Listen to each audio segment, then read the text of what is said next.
Magandang gabi po. Isang maletang iniwan sa tapat ng isang bodega sa Bacoor, Cavite. Ang laman nito, bangkay ng lalaki at shabu. Nakatutok si Dano Tingkungko. Agaw pansin ang duffel bag na ito nang makita sa harap ng isang imbakan sa barangay Nyog 2, Bacoor, Cavite. Kahina-hinala kasi ang balot nitong packaging tape at hugis pa ang binalot din sa tape.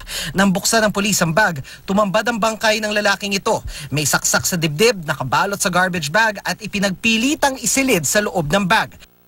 Nakagapos ng tape ang parehong kamay at paa. Binalot din sa tape at tuwalya ang muka. May gapos ng alambre ang leeg. Senyales na posibleng pinahirapan bago pinatay. Binikti siya ng nylon cord.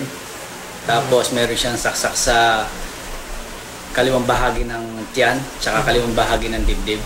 Isa kasing inatingnan natin ang angulo dito, yung meron kasing nakuha sa kanyang isang pirasong heat sealed na transparent sachet na white crystalline substance na suspected as shabu.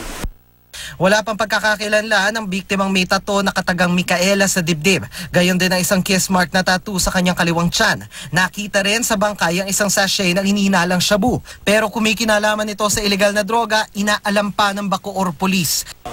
Maaring sa kanya yung sachet na yon, o maaaring kilala siyang pusher sa kanilang lugar. Sinusuri pa ng Crime Laboratory ng Imus Police ang fingerprint ng biktima para matukoy ang pagkakakilanlan nito.